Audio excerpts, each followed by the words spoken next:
In our study of Sri Aurobindo's commentary on the Kena Upanishad, we have been dwelling for some time on these 5 operations of force by which pure force, which is formless, force of consciousness, takes on the appearance of form, of division, of sustained, resisting substantiality. Sri Aurobindo draws upon the Sankhya formulation of this process in this context to explain to us how the Vedic scientists, physicists, described this whole process. There is always the question of how this relates to the current scientific knowledge. And in the portions we read from various conversations as well as from the passage from the Life Divine, it is clear that modern science limits itself to the domain of how combinations of particles create new forms, new qualities of substance. They do not question how at all in the first place particulate form could appear out of a pure, unstable, formless energy. It is assumed somehow there is a particle which is a bundle of energy, and then the rest is what is explored. But Sri Aurobindo explains that the Vedic rishis went in the other direction. They explored instead why and how does form appear in the first place out of that original pure consciousness. And they went the other way, deeper into that domain. Having accepted that material substance is made up of particles, they went into the cause of those particles and the deeper layers of reality. There is a very fascinating description of this exploration in Sri Aurobindo's earlier writings, where he also comments on the Isha Upanishad in the articles he wrote in the Karma Yogin. There he goes in great detail on this, and from this perspective. Almost 6 pages in all. I'm tempted to read all of it, but necessarily we will have to just look at a few significant passages. And with that, perhaps I wish to close the further discussion on the 5 elements.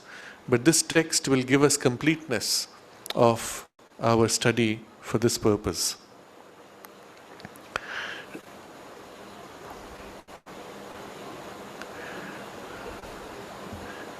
The text goes like this, and it is part of his commentary on the Isha Upanishad. The relation of spirit and matter in its causal or seed state is admirably expressed in the Puranic image of Vishnu, the eternal Purusha, asleep on the waves, asleep on the waveless causal ocean, with the endless coils of the snake Ananta, the infinite, for his couch.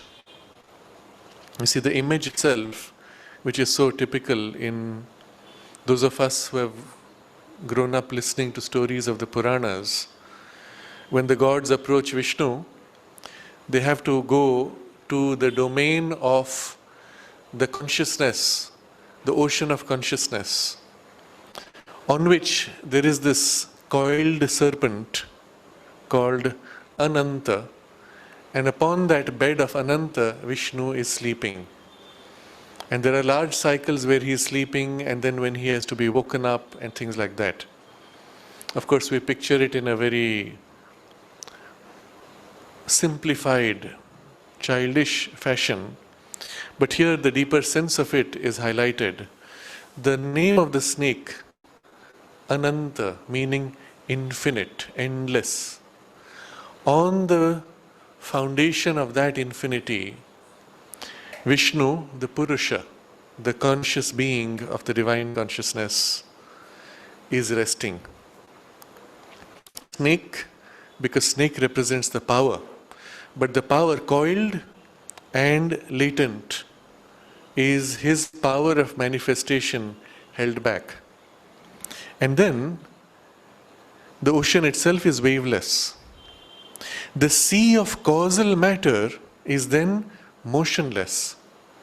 And it is only when Vishnu awakes, the snake Ananta stirs, and the first ever widening ripples are created on the surface of the waters, that the actual evolution of matter has begun. That means the cosmic Purusha awakes, his power, so far held latent, now begins to move, and in that causal substance there are ripples.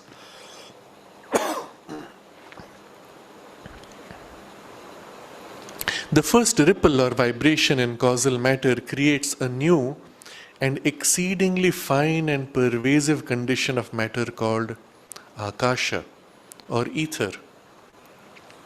More complex motion evolves out of ether a somewhat intenser condition which is called vayu, air. And so by ever more complex motion with increasing intensity of condition for result, yet three other matter states are successively developed: Agni or fire, Apaha or water, and Prithivi or earth. These are the five tanmatras or subtle elements of Sankhya philosophy, by the combination of which subtle forms in subtle matter are built.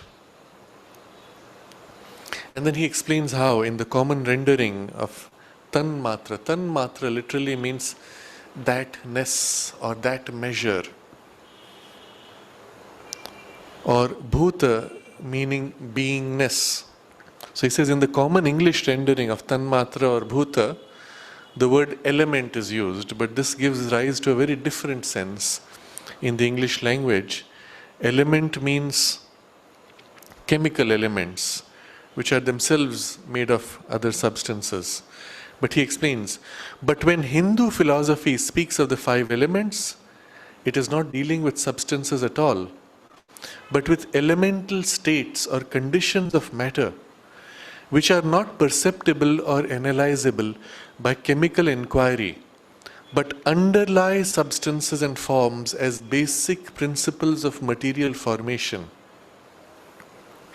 So he says the old thinkers, they accepted the atomic theory, but they went deeper, and their inquiry looked at how at all that atomic condition emerges. They were anxious to resolve not substances into their original atoms, but matter into its original condition, and so discover its ultimate relation to the psychical and spiritual life of man.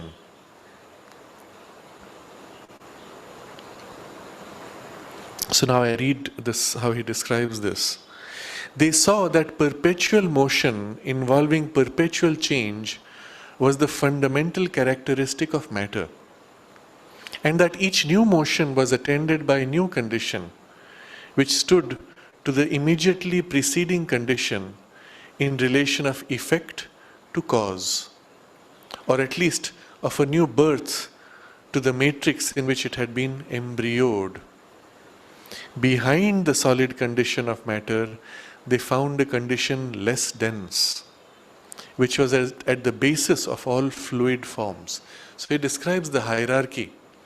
Each, from the superficial, each deeper condition is like the embryo and the cause of the superficial condition. So behind matter, behind the solid condition of matter, they found a condition less dense, in which was at the basis of all fluid forms. Behind the fluid condition, the igneous or luminous. Behind the igneous, yet another finer, the basis of aerial or gaseous forms. And the last of all, one finest and most pervasive condition of all, which they called akasha or ether. Ether was, they found, the primary substance out of which all this visible universe is evolved. And beyond ether, they were unable to go without matter losing all the characteristics associated with it in the physical world and lapsing into a quite different substance, of which the forms and motions were much more vague, subtle, elastic, and volatile than any of which the physical world is aware. So when you cross the etheric substance into still subtler layer, it ceases to be physical. It does not have this rigid character of physicality. This new world of matter they called subtle matter. Sukshma. Sukshma is subtle. And analyzed the subtle as they had analyzed the gross, until by similar procession from denser to subtler, they came to a finest condition of all, which they described as subtle ether. So the gross world, having these 5 elemental states, the deepest being the gross ether, you cross that border and you enter the subtle world, which also has 5 elemental states of a subtle ether. Out of this subtle ether, a whole world of subtle forms and energies are evolved, which constitute psychical existence. This is the domain of thoughts, emotions, and life energies, subtle body, subtle worlds, etc.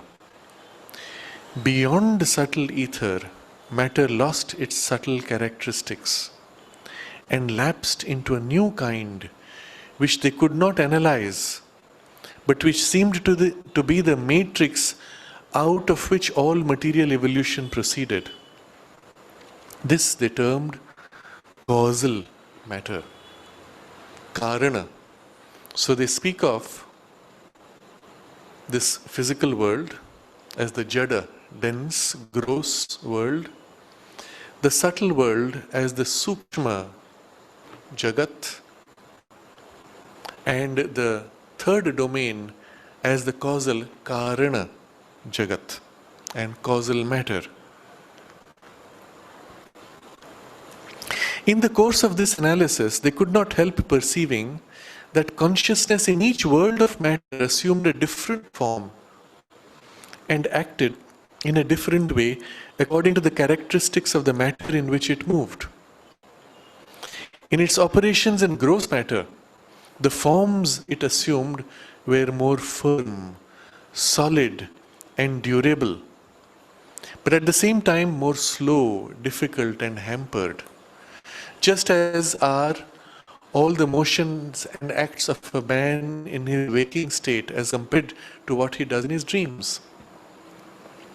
In its operations in subtle matter, the forms of consciousness assumed were freer, more rapid, but much more volatile, elastic, and swiftly mutable. That means they change form very quickly.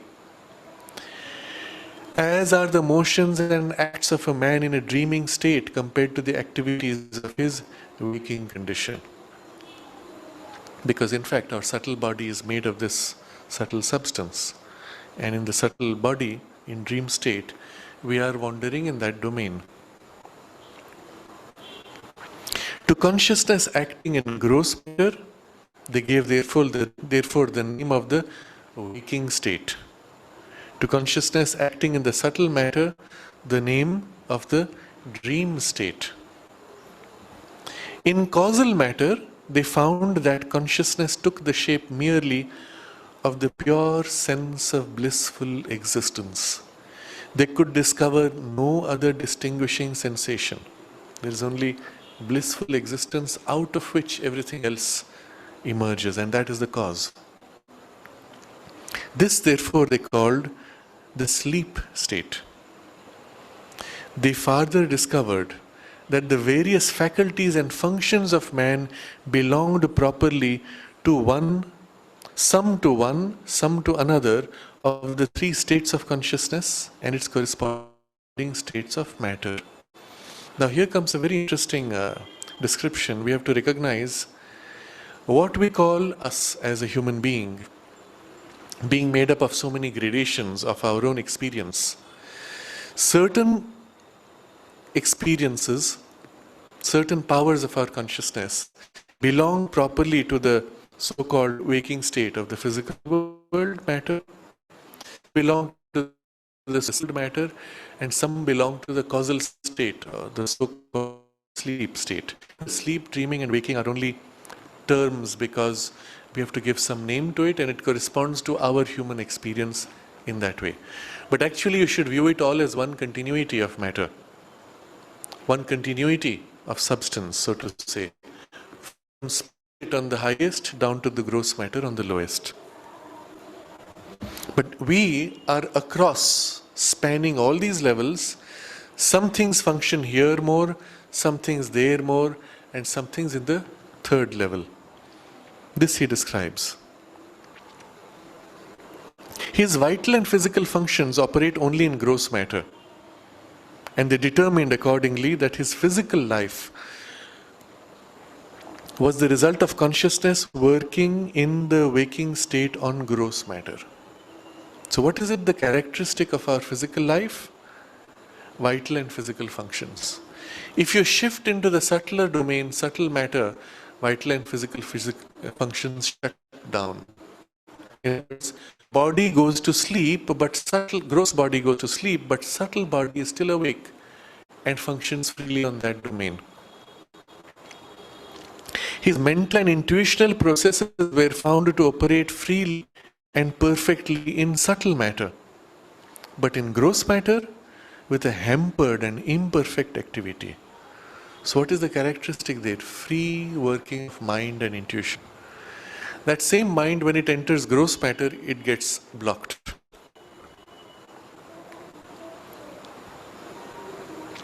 They considered, therefore, that man's mental life belonged properly to the dream state and only worked indirectly and under serious limitations in the waking state. They determined accordingly that mental life must be the result of consciousness working in the dream state on subtle matter.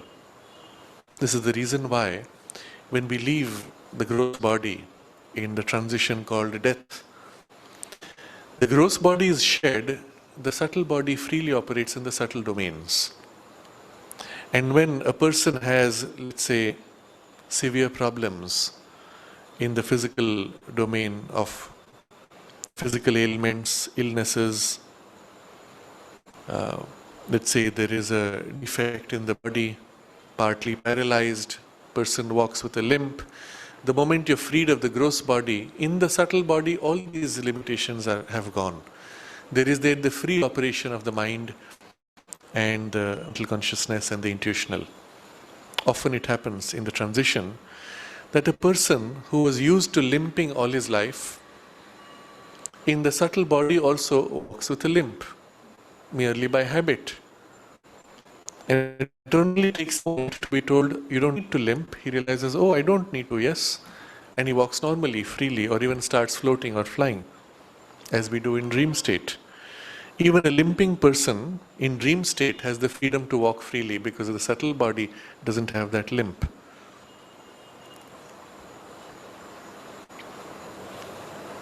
There remained the fundamental energy of consciousness, will to be, delight of existence.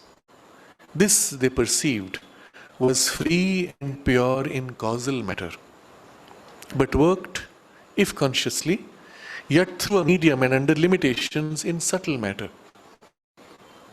In hampered and half-effectual fashion, when the subtle self acted through the gross, and subconsciously only in gross matter.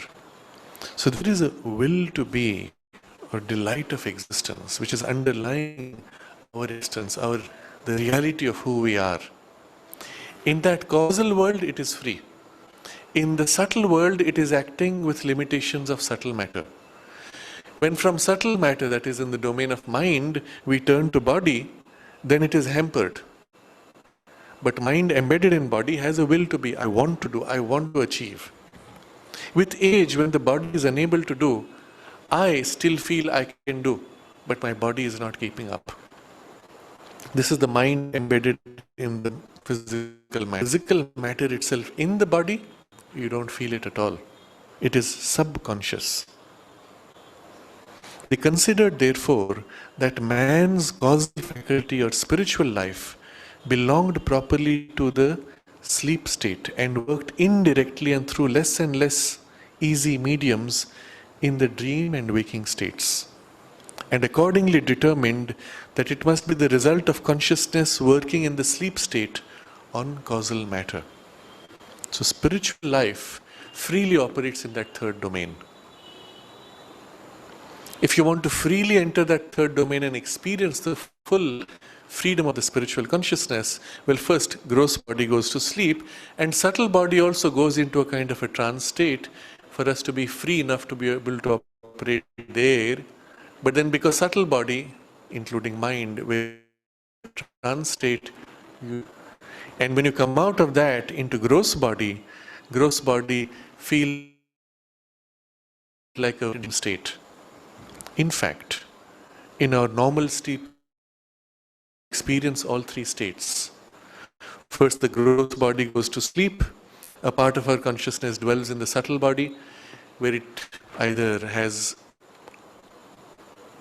subconscious impulses, ideas, thoughts, feelings emerging to create dreams, or a part of it exteriorizes or wanders in the subtle worlds, experiences, interacts, which also remember as dreams, and a still subtler part goes beyond that into the third causal condition. There, and in that deepest and highest part, it briefly enters and touches the pure spiritual consciousness of Satchidananda. Mother observes that sometimes it makes that contact for barely a few seconds. It is in that contact of those few seconds that the true regeneration and rejuvenating effect of sleep takes place. From that highest station, all the rest of the sleep is this gradual process of return to the full waking consciousness. Modern sleep studies confirm the truth of this, but in a very limited symbolic registration of the brain waves. They describe the depth of sleep as going through cycles. So first a brief depth, a partial return, a greater depth, a partial return, and a greatest depth going all the way in, and then a gradual return all the way to the surface consciousness. And that's the way the graph works. Three levels, three transitions. The third of which goes all the way to the deepest, which if missed somehow, if you're woken up before that, you do not have the sense that you have slept and you do not have the sense that you are fresh. But what happens is, while this highest part goes into that deepest domain of the causal, touching the Satchidananda, a large part still remains in the subtle worlds and the grossest part in the physical world, all of which are simultaneously present. And so it is possible to have a sense of a continuous sleep and dream from the point you fall asleep to the point you wake up. And yet those higher parts which went into the causal may not have been registered at all. And you might have dreams after dreams in between in the subtle body, which is operating independently right now of the gross body, which is semi-conscious. Occasionally, when the subtle body and the gross body are not sufficiently separated, and the subtle body is wandering around doing its things in the subtle worlds, the gross body may also get up and follow mechanically. They call it sleepwalking or somnambulism. But it is nothing but the gross body following the subtle body as it wanders, the subtle, and especially the subtle physical domains. And so it has not disconnected fully. Even then, the subtlest part of us may still wander into the highest domains, make that touch of the Satchidananda and return.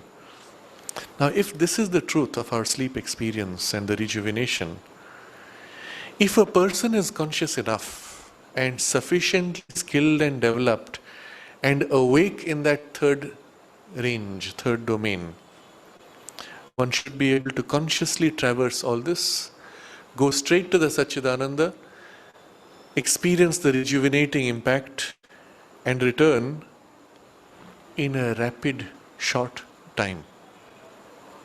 This is possible for those who have worked on awakening themselves in the higher domains. And the mother used to do this, in fact, for a long time. There is a letter she has written to her son, André. I think the letter is dated 1929, but somewhere in that period, maybe early 30s at latest. And she writes there that for the last 10 or 15 years, she has not had a bed for herself. She had only a couch where she would sit. It's the couch when you come down from the mother's room and you first turn into the first floor. On the left side is this little round thing with a thing to lean back. That was the couch, the only thing she had for rest. And she writes in that letter that her sleep there is a sitting sleep, which is really a state of trance she enters for about 15 minutes only. And in those 15 minutes, she would go straight through all the way to the highest Satchidananda, receive that rejuvenating imprint and return, and be fully refreshed as equivalent to a night-long sleep. And then she could get up and continue her work normally. So she said for the last 10 or 15 years, she has only had 15 minutes of so-called sleep, or rather trance state, where she did this. It was only much later when she had certain physical difficulties, physical ailments, that she had a couch which was brought there where she could lie down for a while and rest. And even then, it was in a space which was quite public. There were other people working. She had very little privacy. And I think it was in 1960, around 1960, that the upper room was built for her and she had some sense of privacy there. Even there, sometimes at night she would rest for an hour or two. On other days, she would be continuously in work with her secretaries, and it has been recorded by them that sometimes through the night she had worked with them, and then she would look at the clock and say, it's already 4 o'clock. Well, let's start the next day. And her day would continue and she would not get any time to rest. Interestingly, it is historically recorded that Leonardo da Vinci also did not have a normal sleep cycle. He slept in 24 hours, he slept a total of 1 hour only, which 1 hour consisted of 4 short naps of 15 minutes each, about every 6 hours. So every 6 hours he would retire, lie down, go to sleep, so to say, 15 minutes, get up and continue his work, and in this way. It's obvious with this background that the 15 minutes of sleep were not normal sleep, but must have been a trance state in which he could consciously go very deep. But here in the passage we have read, we now see the continuity from the gross physical world all the way to the highest spiritual domains, and our human existence itself traversing all these 3 layers. Just because we are not conscious of that highest domain which belongs properly to the causal substance, does not mean it is not there. We are not awake to it from our physical body consciousness. Just as from our physical body consciousness, we are not fully awake to the subtle world and the mental life, of which we have only a partial experience in our waking state. The free experience of mind we have only in dream state.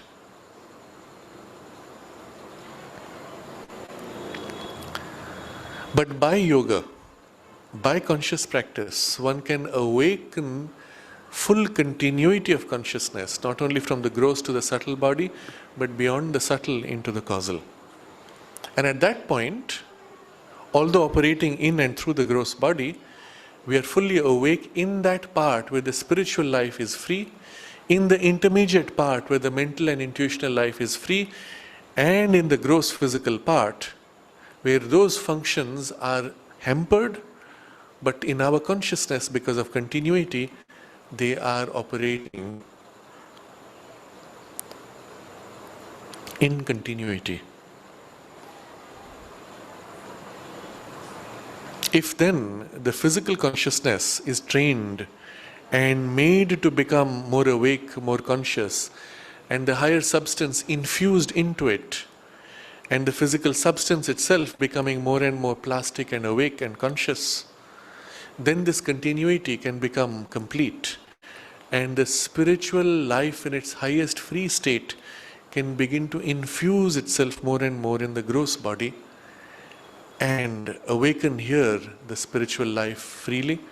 Just as in and through evolution, our mental life and mental consciousness has infused itself into the gross body, and we have in our waking state a mind which is operating quite freely and independent of the gross body, although dependent for the gross body as a support.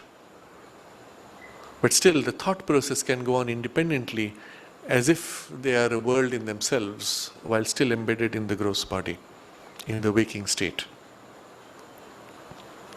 So we continue with the text. The whole of creation amounted therefore to a natural outcome from the mutual relations of spirit and matter. And he goes on to explain that they did not see this as dualism, but as one essential substance, having at its highest peak the character of spirit and at its lowest the character of matter. This one entity is not analyzable or intellectually knowable, yet it is alone the real, immutable and sempiternal self of things. So it is one self expressing in free spirit at the peak and in dense, condensed, resistant material substance at the lowest, but all through it is one self. And he explains how from this background we can understand that the elements of the Upanishads are not the substances of modern chemistry, and the names are not literal but have a symbolic value. And he describes each of these therefore and why and how they are named thus. The first and original state of subtle matter is the pure ethereal, in which the main characteristics are extreme tenuity and pervasiveness. Tenuity means elasticity. You can stretch it from one end of the universe to the other, and it is so elastic, it doesn't break. It's the way oneness would express itself in substance. You see, oneness is everywhere. It is indivisible, otherwise it wouldn't be oneness. When oneness expresses itself as something extended in space, well, it has to be a vibration of consciousness or a substance of consciousness which can stretch to infinity without breaking. So such is the nature of this. And, he says, the one sensible property, sound. Sound, according to the Vedic inquirers, is the first evolved property of material substance. It precedes form and has the power both to create it and destroy it. Looking around them in the physical universe, for a substance with these characteristics, they found it in Akasha or Vyom, sky, implying not our terrestrial atmosphere, but that which is both beyond it and pervades it. The fine, pervasive, connected substance in which, as it were, the whole universe floats. They therefore gave this name, Akasha, to the ethereal condition of matter. On this vibration sound, you will see how modern science speaks of exactly the same thing. Looking in the deepest underlying reality of substance, modern science says it is all waves. And they call it in quantum mechanics, they give it the name of quantum waves, matter waves, probability waves, but all underlying as waves. In quantum electrodynamics, they speak of 0 point energy, where all the waves of all the possible frequencies are simultaneously present in empty space. And if you bring two plates, two objects very close to each other, waves being the reality everywhere, outside and in between, the two objects being close together, they filter out waves of a smaller frequency which cannot, of a larger frequency which cannot penetrate. So effectively outside there are waves of more frequencies, inside there are waves of less frequencies, and the result is a pressure from outside pushing them together, and they are drawn together. What is it pushing? The ocean of energy. When you create a space, a narrow space in between, the ocean outside pushes and squeezes automatically. Why? Because everything is agitating, the oscillations inside being less than the oscillations outside, there is a pressure. Very simple experiment which has been tested and validated, proving that the universe in fact is underlying only waves of energy. This is the original state of subtle matter. And from these waves you can create matter or destroy matter. And this is the reason why the ultimate mastery of technology is when you use waves only. But waves in various substances. You can have waves of matter, waves of air, waves of light, but always it is waves by which you control things. Today, we have technology by which you can pick up a single atom and move it. How do you hold it? You cannot hold it by another physical object which would be bigger than it, made of many more atoms. It would combine with that atom in some way. The only way you hold it is by waves of light. You take a beam of light, and by tuning the frequency of the beam of light, you create like a gap, a hole in the light energy, in which the atom is held up, and with the beam of light you lift it and move it and place it next to another atom. You can literally lift a single atom purely by waves of light, waves of energy. The same energy modified, you can break the atom. The same energy differently put, you can combine two atoms. You see this today in the way medicine is moving to more and more subtle techniques, technologies, which are in fact less expensive, but because of their power, they charge you more for it. But the technology itself is less expensive. With waves of sound, you can crush kidney stones without cutting a hole into the body.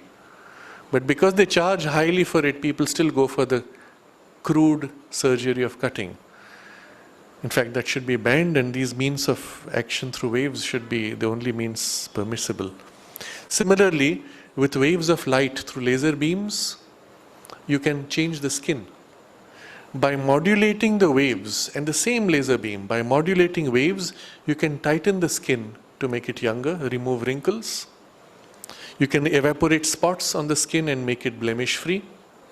Or the same wave modulated in a different way will leave the surface skin untouched and modify the layer behind, penetrating through the surface and remove the blemish or the spot. The same wave would penetrate still deeper and burn out a tumor. Or when they do cataract surgery, the laser beam penetrates, enters the cataract and melts or burns it out without touching anything in between. Or the same laser beam tuned differently can go all the way through the lens into the retina, and where the retina has become displaced or loose, it can weld it back by heating and melting a tiny spot smaller than the cell. What are you doing? With the same waves of light, you can burn, you can evaporate, you can weld, you can heal, you can do anything you want just by playing with how the waves move. All of the most sophisticated technology resolves itself to this level. With waves, you can create, you can destroy, you can modulate, transform. I'm digressing, but we continue with the text. The next matter condition evolved from ether, and moving in it was the pure aerial or gaseous. Here, to pervasiveness was added a new potency of sensible and varied motion, bringing with it an increased complexity of motion necessarily must, as increased complexity of motion necessarily must do, increased differentiation and complexity of substance. All the variety and evolutions of gaseous matter with their peculiar activities, functions and combinations have this second state or power of matter as their substratum. It is the basis also of that universal prana or vital energy starting from action, retention and reaction and culminating in organized consciousness, which we have seen to be so all-important an agent in the Vedic theory of the cosmos. So here he's just left it in a brief touch. But it is on this level that you have the action of the universal prana being able to act. It gets a first base there, and it starts first as a force of action, retention, reaction, and ultimately organizes as organized consciousness. And the whole evolution is being led by this drive of prana. Prana itself can exist even without this base, substratum of the air principle, but it is on air principle that it can begin to act freely. So in the Vedic theory, there is the underlying ethereal substance and overlaying on it the movement of prana, and it is prana which then operating on ethereal substance creates worlds, and out of it derives forms and builds the rest of the evolution. If prana subsides, the movement of form lapses and there is empty space again. So if you look at a piece of empty space, infusing prana in movement there, suddenly matter will emerge like foam. Emerging out of nothingness, it will be materialized. You withdraw the prana and the material movement lapsing, you will have no matter again. What holds the form of the matter which is materialized? The thought. Thought conceives, prana infused into it dynamizes material substance, and you have appearance of matter, materialization. Similarly, you withdraw the life energy supporting and the whole thing lapses, you have dematerialized it. Now you can dematerialize to various gradations. Not fully dematerialized, partially dematerialized. Now the object is visible, but you can put your hand through it. You dematerialize further, the object is semi-visible, it is transparent. Depending on the modulation of its energy, even a semi-transparent object could enter in relation to substances, push and pull. And then slightly more, and the object fades out of physical existence, but it continues in subtle domains, subtle gradations of physicality. And still further it refines itself until at some point it dissolves completely. And this whole process could be done simply by the mind and life force imprinting and willing. By power of concentration only and life force infused in it. Or if it can be done by this, it can also be done by physical, technological means. But it is on this level that the life energy begins to operate and everything else becomes possible. In this second power of matter, a new property of material substance is evolved, touch or contact, which was not fully developed in pure ether owing to its extreme tenuity and primary simplicity of substance. Because it can stretch so much, you can push it and you will not feel touch. Whereas here, there is some more resistance and so you feel touch.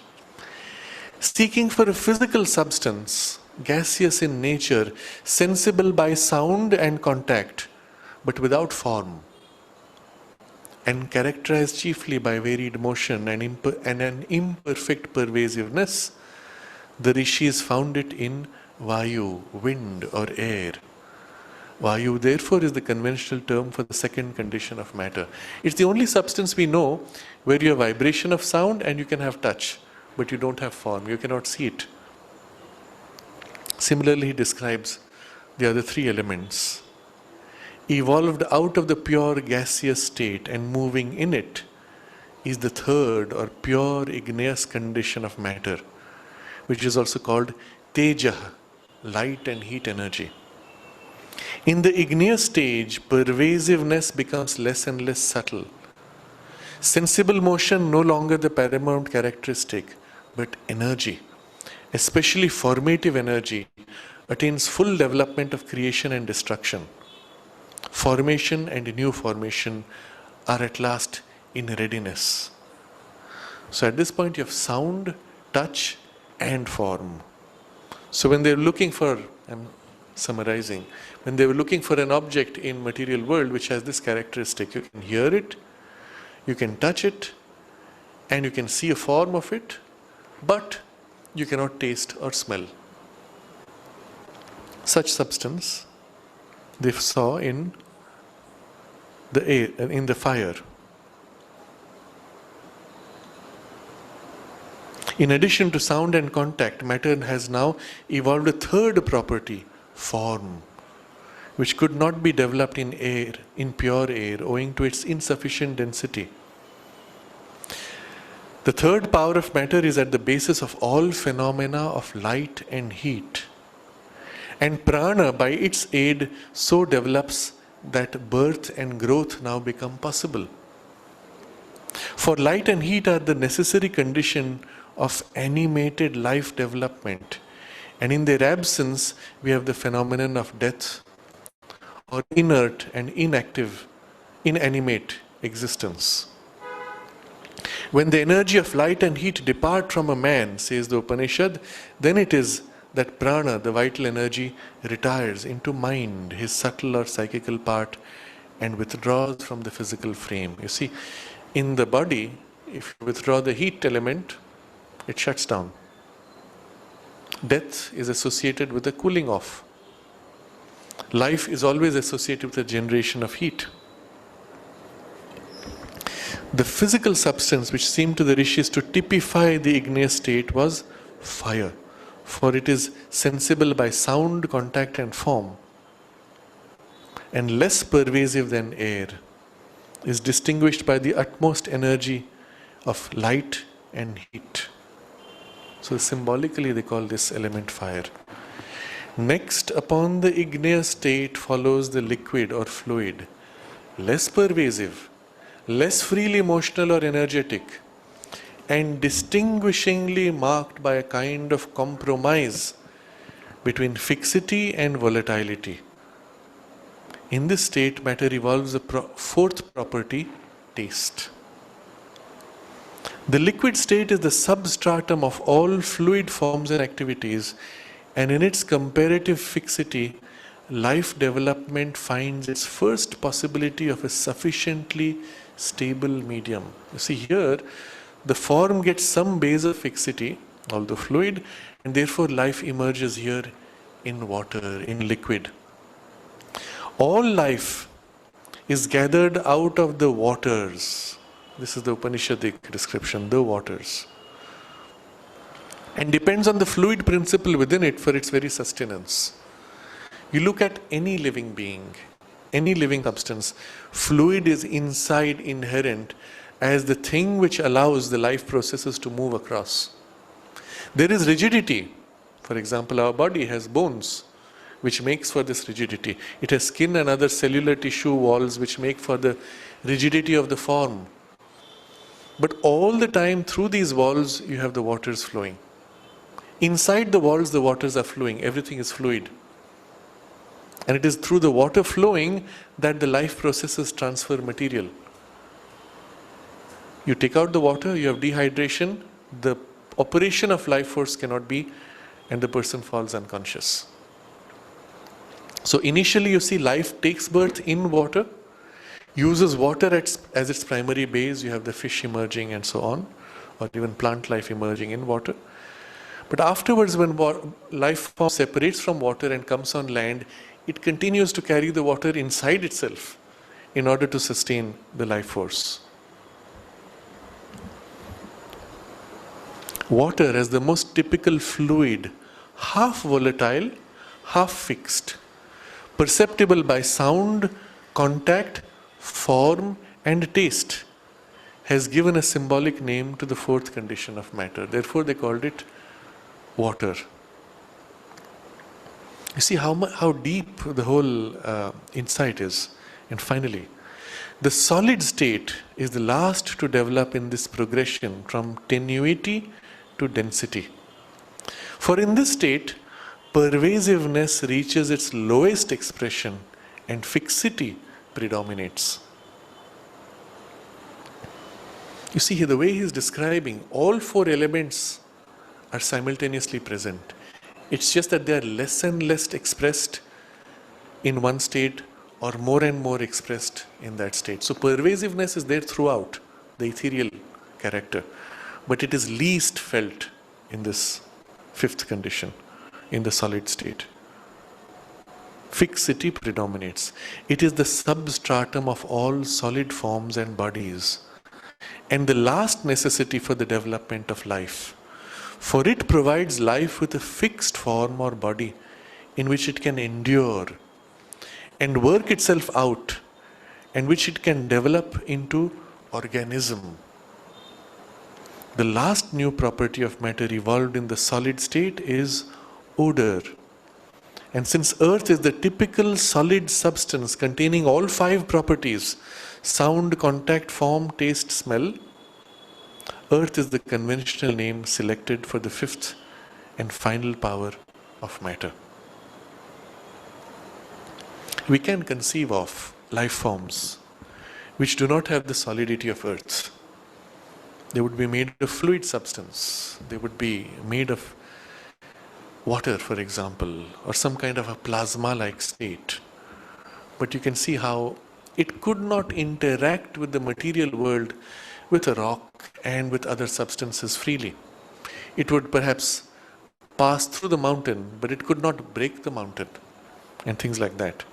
So we had to get a physical fixity of the same grade as stone in order for the soul to be able to experience the full material world. And then he explains, these five elemental states are only to be found in their purity and with their characteristic qualities distinct and unblended in the world of subtle matter. So in the gross world, all five elements are mixed in all these operations. So you cannot separate them. You just see, this is more like that, this is less like that. But in the subtle world, you can experience them separately, unblended. The five elemental states of gross matter are impure. They are formed out of subtle matter by the combination of the five subtle elements in certain fixed proportions. Even the last and subtlest condition to which gross matter can be reduced is not a final term.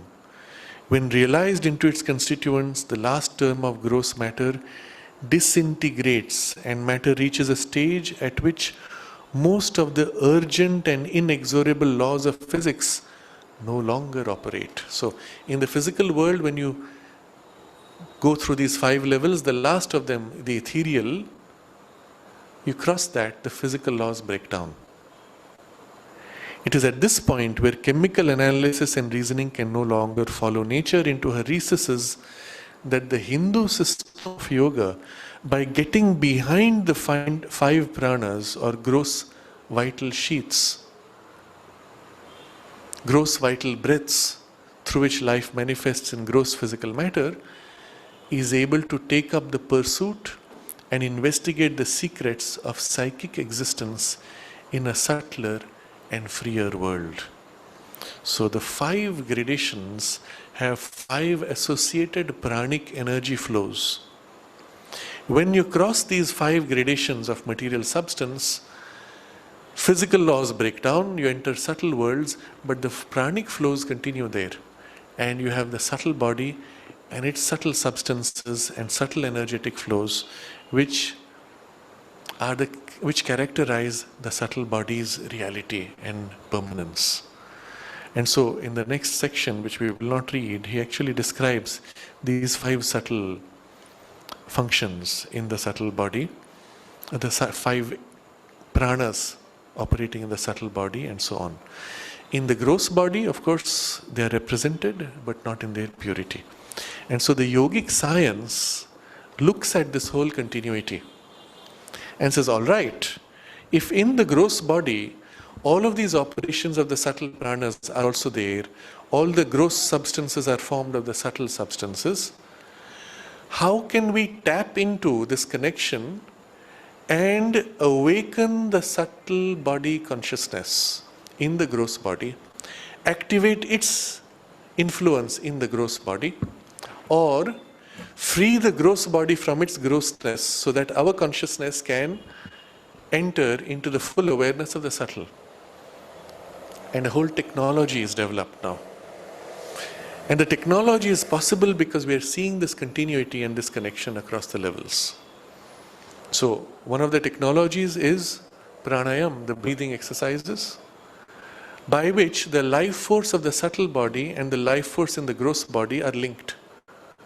And by this linkage, the consciousness can be freed into the subtle body, or the powers of the subtle body infused into the gross body, and the gross body itself freed from its limitations. And so all of this forms the rest of the chapter, in rest of the text in the commentary that Sri Aurobindo has on the Isha Upanishad, which we won't touch. But now you can appreciate this particular knowledge of the 5 elements, how important it is, how profound it is, and how practical its implications, not only for technological manipulation of matter, but technology of consciousness, and for this liberation of the human consciousness and the human potential in manifestation and spiritual life. We come back to the text of the Kena Upanishad now. We will not dwell more on this theme of the 5 elements, except as it relates to the text that we are studying. And here Sri Aurobindo points out how all of these 5 elemental functions are operating on all levels of reality as the power by which formless energy of consciousness expresses itself and organizes itself into distinct forms. Since there are 5 operations through which it makes for solid, persistent form, there are 5 ways in which the pure consciousness can perceive form, which make for the 5 senses, and therefore our essential sense also can see, perceive, and relate to forms in 5 different ways. Yet, as we go higher up in the gradations of consciousness towards more and more essential sense of consciousness, all 5 tend to merge into one essential perception which is 5-fold. And therefore, as we approach, each sense tends to merge into the other 4. In the physical body, the 5 senses are most distinct. In the highest level of pure spirit, the 5 senses as if merge into each other, into something which is essential pure sense. In between are various gradations of separateness, degrees of separateness. Even, he says, in the gross body, if you really observe carefully, any one of the senses has the other 4 implicit in it. And he gives an example of this immediately, which we will see next time. We can meditate on this grand vision and its implications for a few minutes.